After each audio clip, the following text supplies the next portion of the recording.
January 2021. It is, day 3 of the newly installed regime, and as an illegitimate confirmed liar and criminal occupies the Oval Office, killing thousands of jobs on his first day as America's new statist dictatorial leader, the cabal continues to use the media and high-tech platforms to censor, delete, and ban and cancel anyone who dares to raise a question or oppose directives that divide Americans.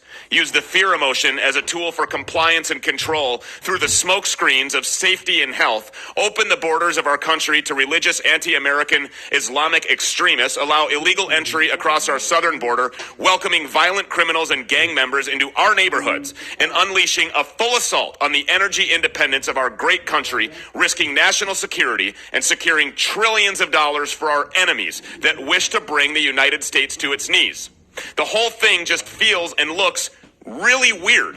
The strange feeling that I get when I watch the maskless Joe Biden stand at the Lincoln Memorial as if he's never seen it before, signaling for the deep state media to push the propaganda-like video to the masses while he gazes up at the monumental portrait as if to show his appreciation for its awesome beauty, but forgetting that we know he's been in Washington for 47 years and has more than likely been in that very building thousands of times.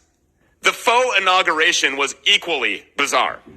Did the faces of Bill and Hillary Clinton, George Bush, the Obamas, and Bernie Sanders look like victory or defeat?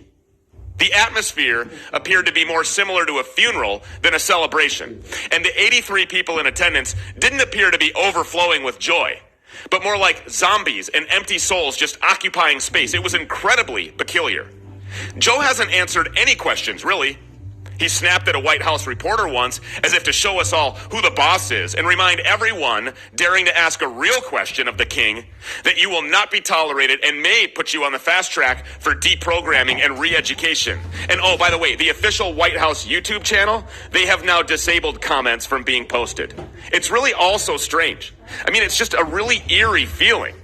I'm looking around today and I see no headlines in the failing New York Times or Washington Post about the U.S. Army National Guard soldiers that were treated like dogs as they were forced to sleep on the cold concrete of a desolate parking garage after they were kicked to the curb by the imposter-in-chief and his war-hungry cronies, Pelosi and Schumer, so that they could make their state military takeover appear to have total support from the people of this country. This makes me absolutely sick to my stomach.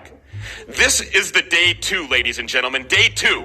And Joe Biden has shown you without leaving any doubt or room for speculation when it comes to his lack of honor, as he has supported every war that would send these young men and women to their death, and then thanks them by leaving them outside like a feral cat or unwanted junkyard dog. And just in case you have any doubt about the level of respect that Joe has for the brave heroes that signed up to make the ultimate sacrifice while protecting his liberty, his freedom, his country, just ask him yourself. They're stupid bastards.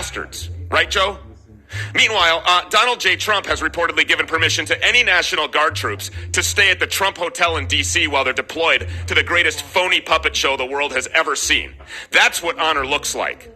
And it's not by coincidence that you won't hear a peep about that in the state-controlled media.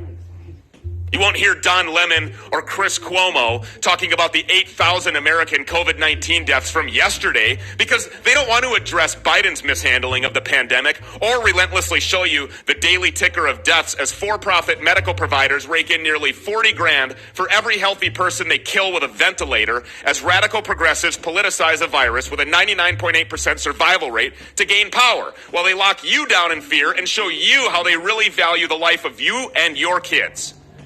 That's not the focus here, and it won't be.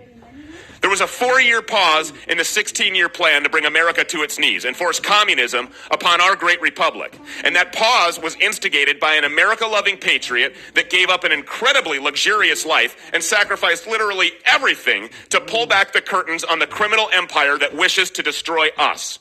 So as Schumer promises to deliver articles of impeachment on Monday, and more voices are silenced as individual liberty and freedoms are crushed, while businesses close down permanently at unprecedented and alarming rates, causing permanent psychological and mental health issues among adults and children for the personal gain of establishment criminals and members of the global faction. Just remember that the fire of American patriotism cannot be extinguished if you give it to God and truly understand the importance of timing. These are uneasy times for everyone. And we're seeing things that we have never seen before. But the reason we're seeing it all is because we have all been awakened. You see, this isn't for the weak. This battle was meant for us. It was meant for right now, in this time, at this minute, while we are here.